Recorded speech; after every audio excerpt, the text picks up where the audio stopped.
old that he said that he's going to the hospital. So I was sent home and said, take your, bring your wife to the hospital. Go, Ramil, go home. And so I did. And lo and behold, 3 months later, that's when the storm passed in our lives. What kind of storm in life do you experience right now? Or you have experienced? Financial? Relational? Situational?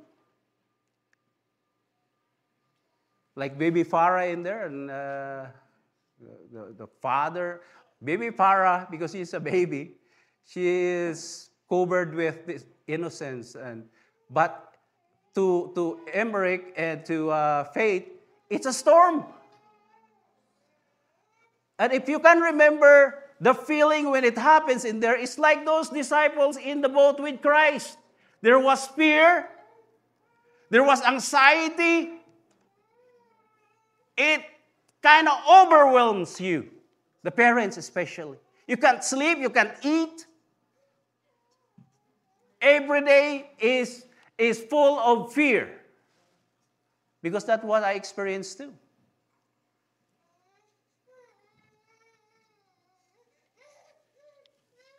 Okay? But the other nature of the basic nature of a storm in life is that not only it's imminent, it can happen to everyone, it can happen to you, it happened to you maybe. It is also intense. When you're talking about the storm, how strong it is. The Weather Network will even have numbers for how strong is the wind. You know, how big is the funnel clouds? How much destruction it left behind. And we stand in awe every time a storm in life, a storm passed by. The same is true with our lives, brothers and sisters in Christ.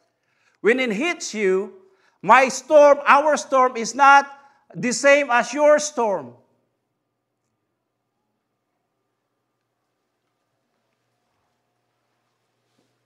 No storms are the same, but all of them are overwhelming. For the students, for the parents, for the co-workers, for the classmates, for friends, for you and me.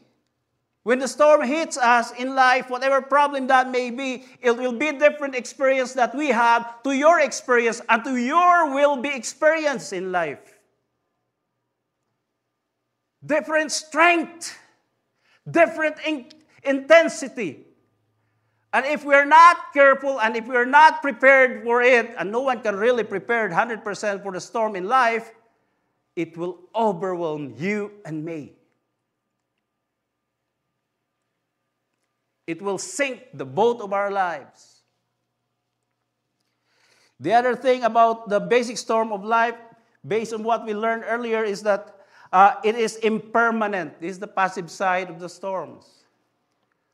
In our case, 3 months and a week, when that intense storm in the health of Lauren passed by. Still recovering. But my experience, our experience that day, leads me to really share these things. It was so intense, it really reveals who I am and who Lauren is in our faith in Christ.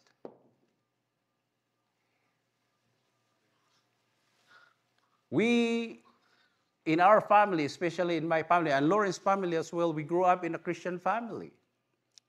We grew up in a situation that, we know we have God, we believe in God, we follow God, we serve God, and everything seems under control and smooth. You hear me here teach and preach and do testimonies and all that stuff, and even in our prayer, we're so routine. We pray because it's part of being who we are as Christians. Same as you, it's true with you. We serve in the church. We invest time for God's work and all that stuff. Everything is smooth. It's like that bright sunny day when Christ was on the boat. And all of a sudden, that peace was disturbed by the storm of life. And lo and behold, it exposes me of where I am in my faith to God, my relationship to Christ, and how weak I am. You see, when the storm hits in our lives, as I said, it's so scary, it's so anxious. We're so anxious, full of anxiety and fear, uncertainty. All the reports from the doctors are driving us into things that really very unpleasant. All the reports, all the somewhat professional guess of the doctor is so scary. And so Lauren and I, like the first week was like that. So Lauren and I prayed. And I said, Lord, Lauren said, so what if it's like this? And so I heard Lauren said, oh, if that is God's will, then so be it. And so we cried. We cried. And then, in our prayer, we prayed, not only prayer. That storm in life turned our prayer into supplication. And brothers and sisters in Christ, we can pray anytime. But it's so different when you are in the midst of the storm and your prayer turns into supplication. And even more is so different, and it's so wonderfully answered by the Lord with all this unexpectedness and wonderful news that, it will turn your faith life different from before. And so what I said to Lauren, I said, whatever happens, in Tagalog, huwag tayong magtampo sa Diyos. Huwag tayong magtampo sa Diyos. No? Whatever happens. And then I look at myself and I said, why are you so afraid? I thought you know me. Why are you like that? I can hear in my voice, why are you like that?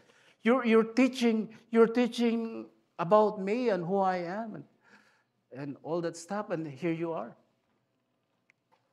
I look at myself and I said, is this me?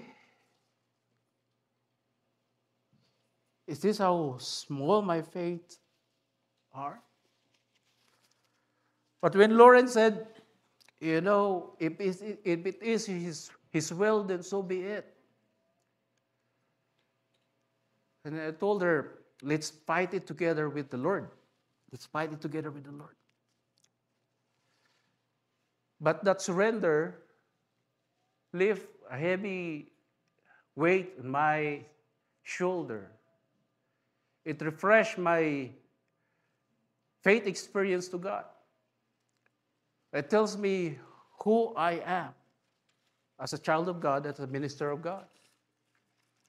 And so after that prayer, I said to myself, I have to come and talk to God. And when I talk to God, I bargain. I bargain to God. During the time when everything is uncertain, everything is full of fear and anxiety, and you lost control of the situation, I said to God, God, I know you are our healer. If you heal Lauren, I want it a miraculous healing. I wanted a miraculous healing. A healing that cannot be explained. And so whenever I pray with Lauren and May by myself to God, I talk to him and I said, Lord, I will never accept answer from you that is short of miraculous healing. Every day for 3 months and a week. That's what my prayers are. Lord, behold, God is humorous sometimes. He likes to humor us in answering prayer. Because every time a diagnosis comes,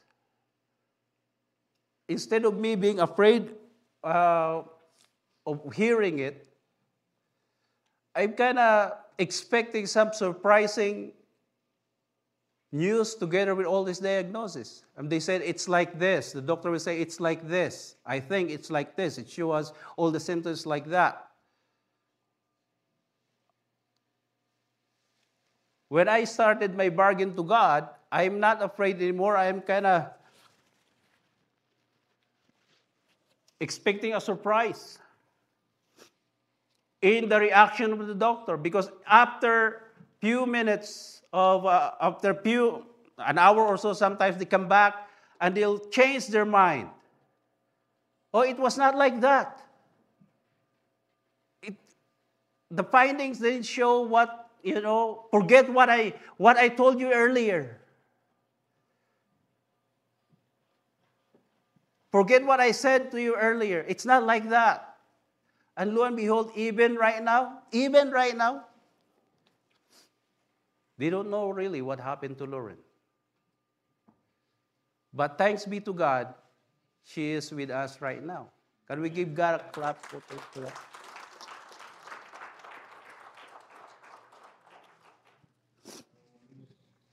God is good. And guess what? I am not the only one who's experiencing that. Later on, maybe Pastor James will share a portion of that experience, the storm of life in their family as well, in the closing time. We didn't enjoy that experience. And no one enjoys storms in their lives. No one. And yet, when you go talk to God, not only in prayer, but in supplication, and God, we know that you are the creator of the storm, you are in control of the storm, please increase my faith. I know I can trust your words, and you never fail, because that's who you are. You are God who creates, and you are God who protects, and you are God who heals. And so the most powerful thing, the turning point in our lives during that time, is when I heard from Lauren, which experiencing that storm first and foremost, is that, if it is God's will, then we'll have to accept it. And when I prayed to God, I said, God, if you heals, I want it miraculous healing. Because when you pray to God, or when you ask something from God, don't expect God to answer an answer that can be explained by people. That's not God-sized answer. The only time you can say God answers my prayer is when you cannot expect it, when you cannot measure it, when you cannot understand it, and yet God give it anyway, and no one can explain it. That is miraculous answer from the Lord. That is miraculous healing from the Lord. And only Him can do that. So I said, I tell you right now, you don't even know what was the diagnosis for Lauren. That is our experience. What is yours? And the question is also, when it hits you or while you're in it, what you will do.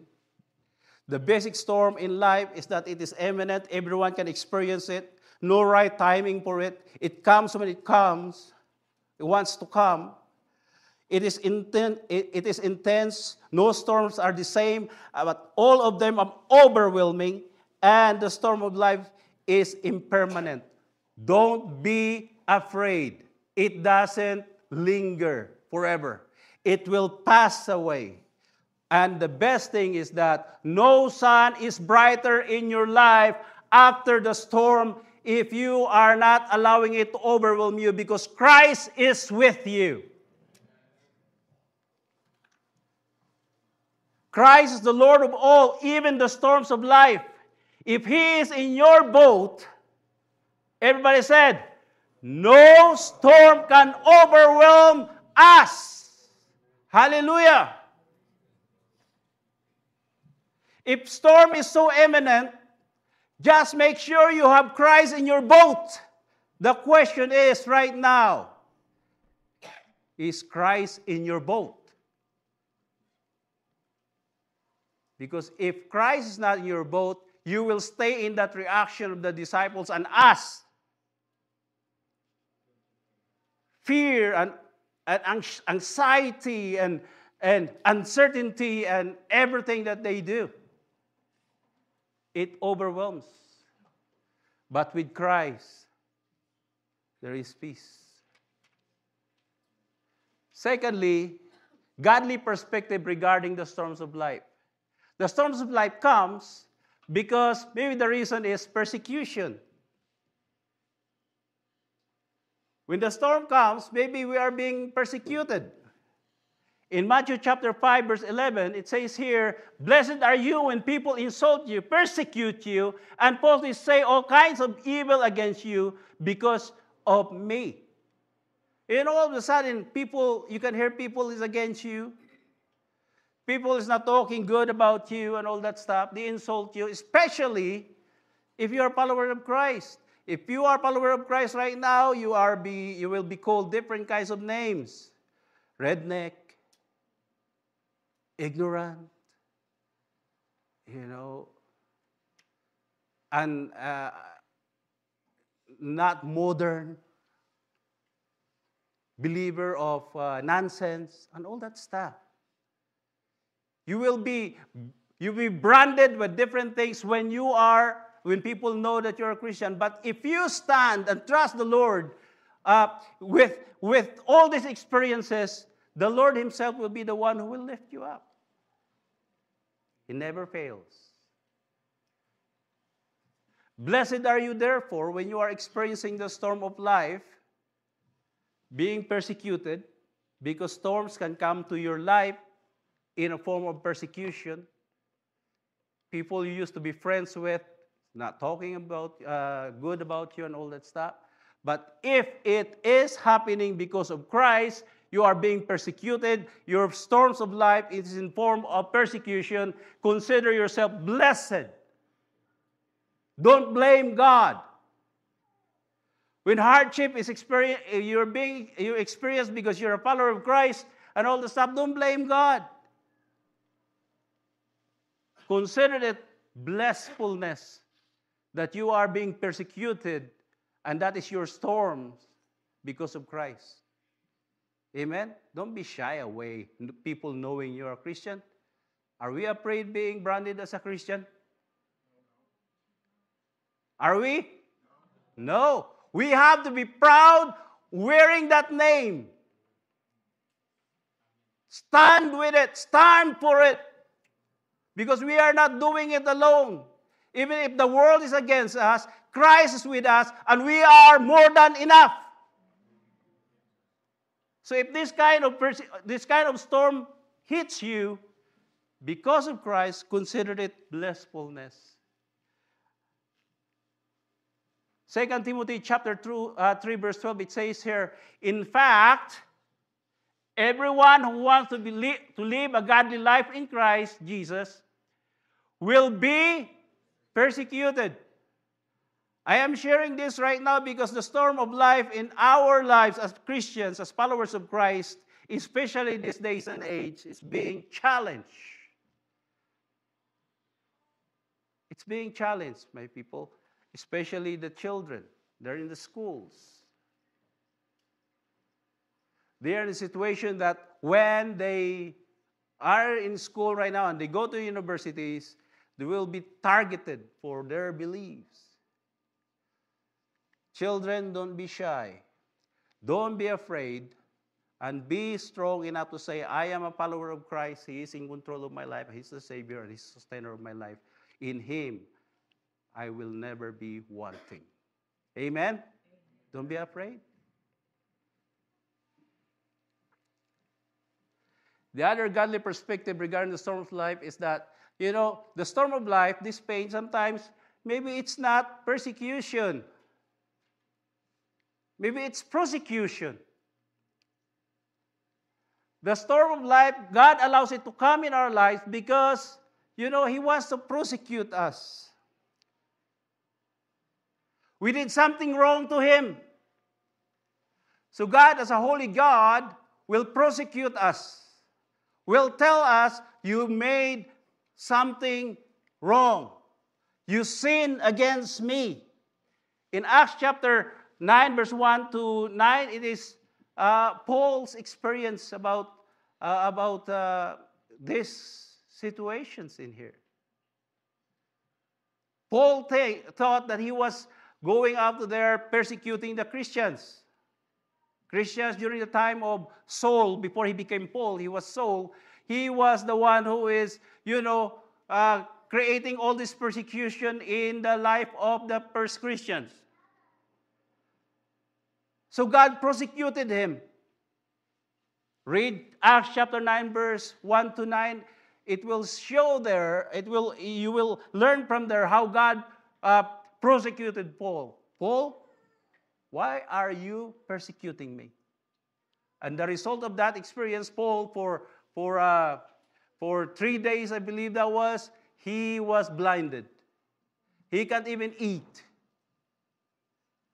He learned that he was not working for God and he was not ministering for God. He was, in fact, going against God at that time. And so God prosecuted him.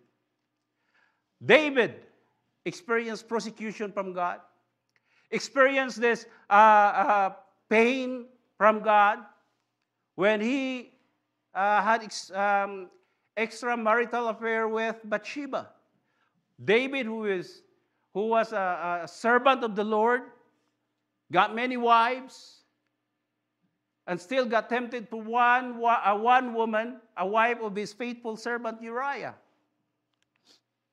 And so God prosecuted him through Nathan, telling him, David, you got so many wives, and yet you have the guts and you have the gall to get interested to your faithful servant Uriah's wife.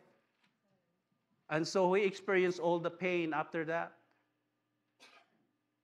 In God's persecution, David learned how it is to be going against God. But when God persecutes you, it's not to destroy you, brothers and sisters in Christ.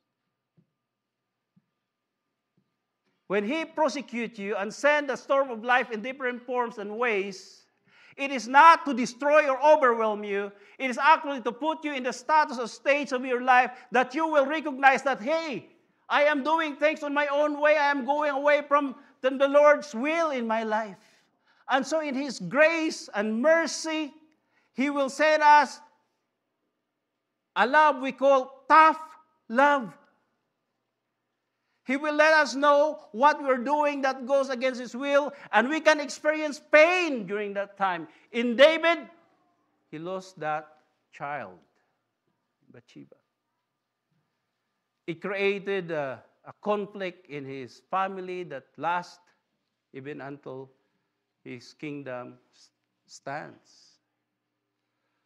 But the storm of life happens, and God allows it because He wants to prosecute you.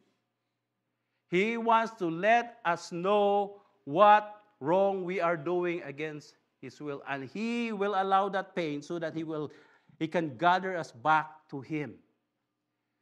And we can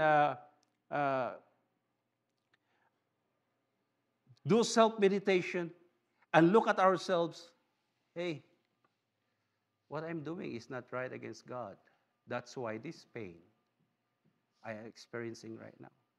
That's why this storm I'm experiencing right now. There are things in life that we deserve. And that is the consequence of sinning against God. Amen? So, storm in life, God allows first to persecute, then to prosecute. But God allows storm in life as well, in another P, to preserve. Preservation. Psalm chapter 37, verse 39, it says there, the salvation of the righteous comes from the Lord. He is their stronghold in the time of trouble. God allows trouble to come in our lives so that He will preserve us. That's the end result of persecution. We can experience storm in life so that He can preserve us.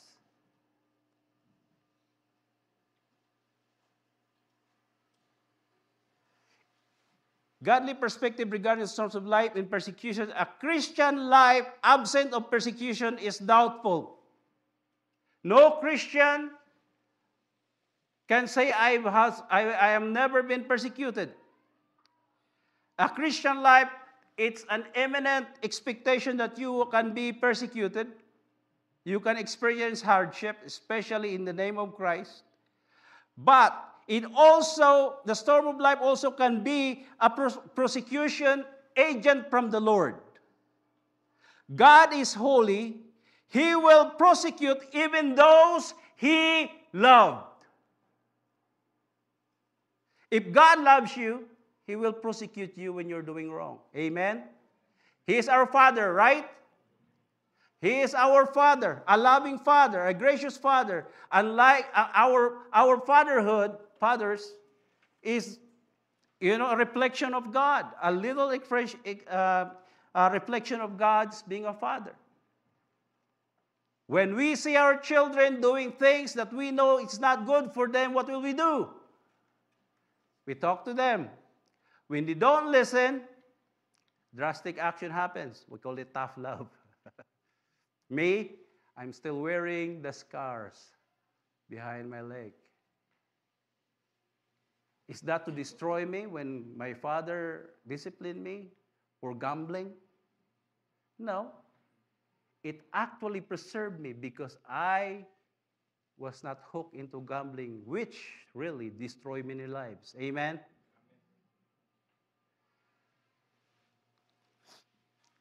When God prosecutes you, it is not to overwhelm you, it is to preserve you. When the storm of life God allows in our lives, sometimes it is done by God to preserve us. In the experience of Paul in Acts chapter 27, verse 1 to 38, he allows a storm in the lives of Paul and Luke during the time when they were traveling to Rome. They experienced a storm in life like what they had with Christ. And the storm that is really unexpected. And yet, when Paul was with the mariners, the Navy, Paul is telling them that, hey, let us stay here because it's too dangerous to go farther. Well, the captain and the owner of the boat said, no, you go. Everything is fine. All that stuff. And yet, lo and behold, when they are in the middle of the Adriatic Sea, this storm is imminent, so they experience it and it ruins their lives. Their reaction is so different from Paul. The reaction is what we did when we have the storm in life. We were so scared. We were so, we don't know what to do. We're lose control or everything like that. Paul is like, a man who knows Christ. He really knows Christ. Because instead of panicking, he prayed. Instead of being discouraged, he encouraged people. The storm may hit us, the storm may destroy the boat, but no one will die. So eat, relax in the midst of the storm. And lo and behold, when their boat was sunk, all of them were safe. And they worship God. And they continue serving God. When we experience storms in life with the purpose to preserve us, we cannot really tell God, hey, it's easy for you to do that.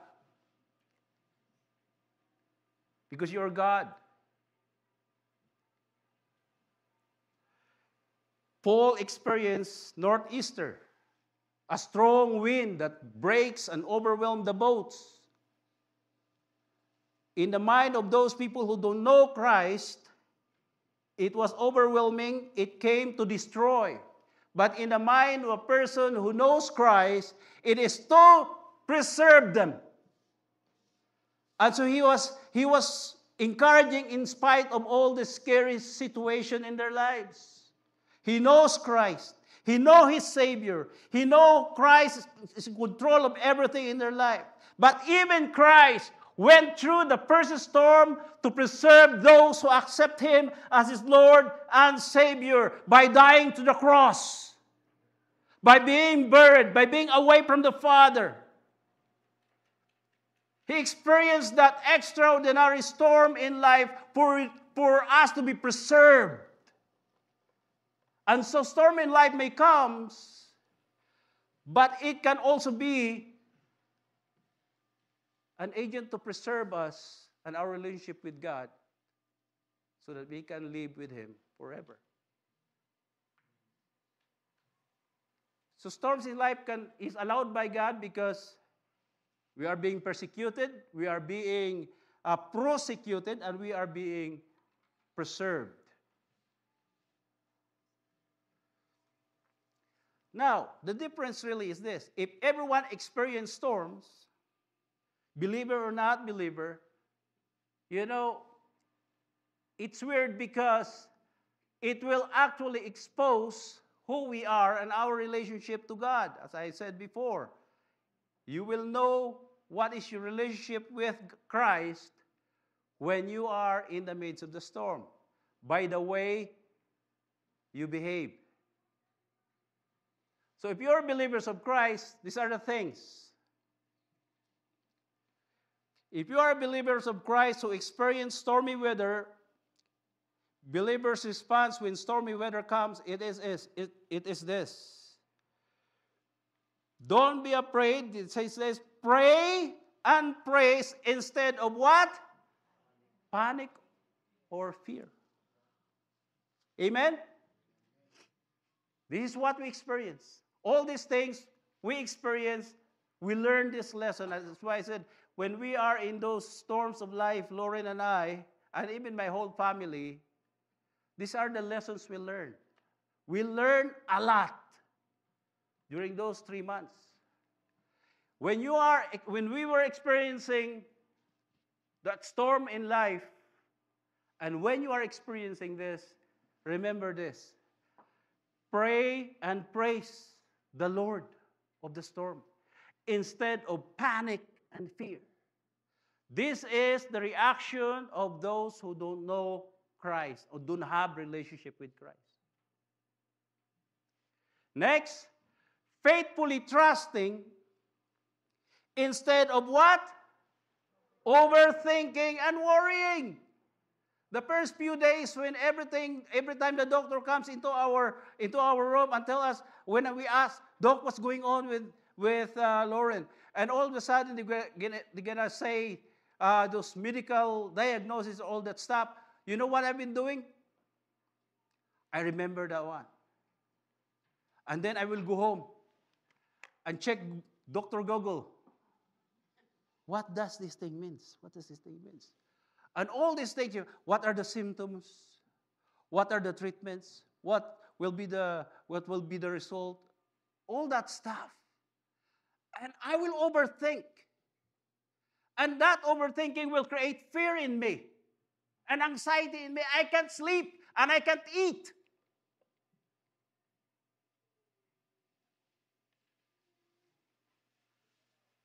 I become fearful and I'm panicking.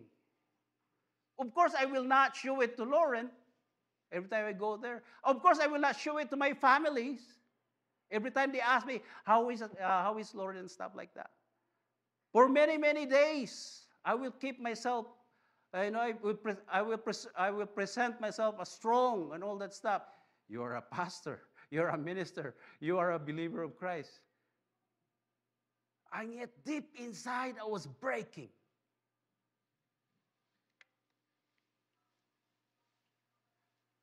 Instead of overthinking, pray and praise, and then faithfully trusting instead of overthinking and worrying. Why would I spend so many time and hours thinking of what's going on when I know I am not in control? But I know who is in control, and I know who is the healer, and I know him, and he knows me, and he knows Lauren, and he knows you. He knows he's the one who allows storms in your life to come. And if you know who he is and you have the right relationship with Christ, then you can smile even you are in the midst of the storm. I have Christ in my boat. I can live peacefully. Amen? So I will faithfully trust him instead of overthinking of the things that I don't have control anyway. Amen? Instead of, it says here, when the storms of life comes in your life, worship and celebrate instead of complaining and questioning. Most of the time we complain, why do I have to experience this, Lord? I am your child. I'm obeying you. I'm following you. I do this for you. I do this for my fellow people. I am a good person, Lord. Why am I experiencing this storm in life? We complain. We question. I don't deserve this, Lord. What have I done? Right? What have I done? I don't deserve this. Instead of doing that, worship and celebrate instead. Because the one who is loved by the Lord will be preserved by him, according to Psalms. According to Psalms, those he loves, he will preserve in the times of trouble. Worship him instead. You know, the greatest worship anyone can experience and do is during the time when the storm hits. It is the greatest. It is the time when your prayer turns into supplication. It is the time when you talk to God like he is in front of you. It's the time when you are so sensitive to his answer. It's the time when you know you are following and you are believing and you will trusting a God who is alive and who cares and loves you no matter what. It is only during those times.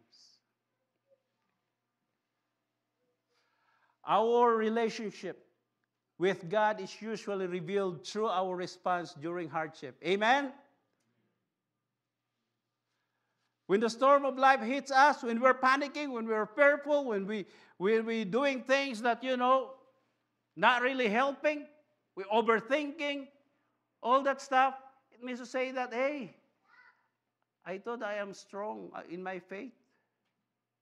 I thought I know God, I know Christ, and all that stuff. Why am I acting like this? Then it will push you to ask the Lord, Lord, increase my faith. Lord, I found out I have really a small faith to you. Please increase it. Our relationship with God is usually revealed through our responses during hardship. Trials and tribulations are mirrors of our inner self. We are so good sometimes to hide that inner self within us. But when we experience trials and tribulations, the storms of life, it will really reflect our inner self. Amen to that? Amen. So what now? Why does a gracious God allow the storms of life? 3 B's. Why God allows, if God is gracious, why He allow us to experience storms in life? 3B. First, God allows storms in life to break us. Breaking. We are clay in the hands of a loving potter. He will break us, this is the purpose, before He mold. Are we a clay in the potter's hands right now? Are we? While we are still living on this earth, if you are a believers of Christ, you and me, we are clay in the hands of a potter who is trying to mold us every day. But before He can mold us, He has to break us first. Because it cannot be done, a clay cannot be molded if it is hard and tough. It will just break. And then so be it. A big boulder. When you see a potter, he will break that big boulder into small pieces and then slowly mold it into his hands. Put some water, let it circle and stuff like that. Hold it like that in the form that he wants it to be. But before the form comes out, he needs to break it into small pieces so that he can mold it. Especially in our lives. We are full of ourselves sometimes, right? We are full of ourselves sometimes. I am the captain of my soul. I own my life. This is my life. I'll do whatever I want. If that is your thinking about life, God will allow storm to break it so that He can mold you. Next, God will allow storms in our lives not only to break us, but also bending. Bend is when we bend our knees to God. We can only overcome the storms of life on bended knees. Amen? You and me cannot do it on our own. We have to surrender to God. We have to submit to God. We have to accept, God, you are the one in control of my life. I surrender to you. When we surrender to Him, we become malleable. He can manipulate us enough for Him to form us into a vessel that will bring Him glory, for it's the purpose of our existence on earth, brothers and sisters in Christ. He created each one of us to bring Him glory. So you have to ask yourself right now, in my way of living right now, am I bringing glory to God who created me? I am fulfilling the purpose that He wants me to have. He designed me to be. Whatever right now. I'm a student right now. Am I a student that is deserving to be called a student of God? I'm a worker of God. Am I a worker that God will not be ashamed calling it? That's my worker. We can only do that when we surrender to Him. Next, He allows us to be broken. He allows us to be to bend, to surrender to Him, because at the end He wants to build our lives. He wants to build our lives.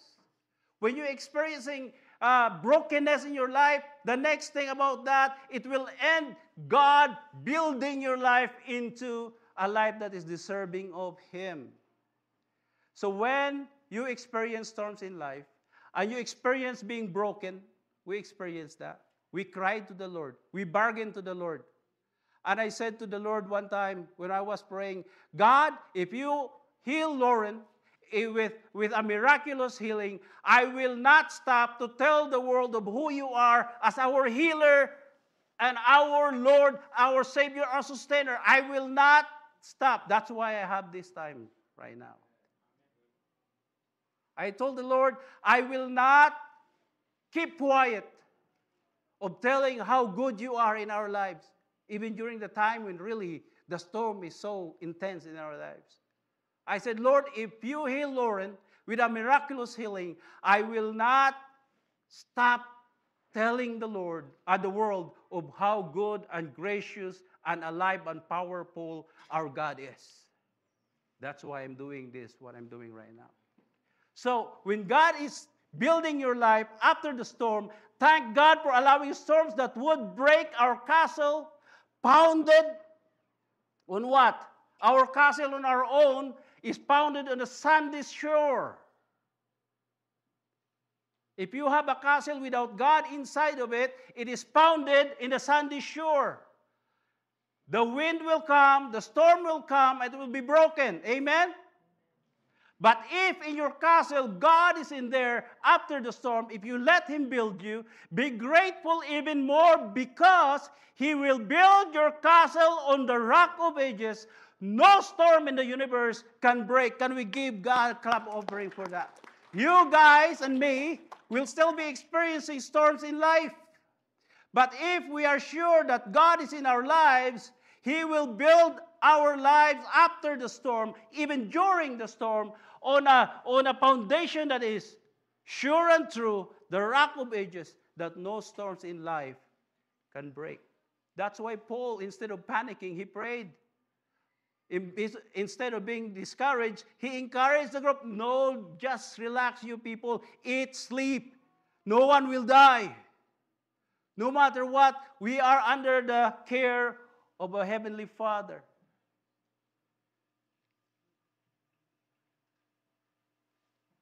Central idea, brothers and sisters in Christ. Seasons in life may change, but God's faithfulness remains.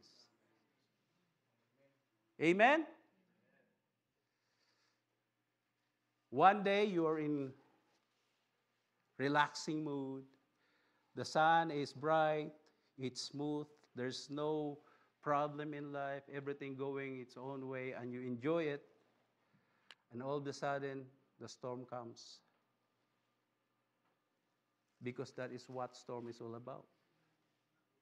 It is imminent, it is impermanent, it is intense. Life is full of changes. Life has a season. It comes and goes, but one thing is remain. The truth is, our God is faithful.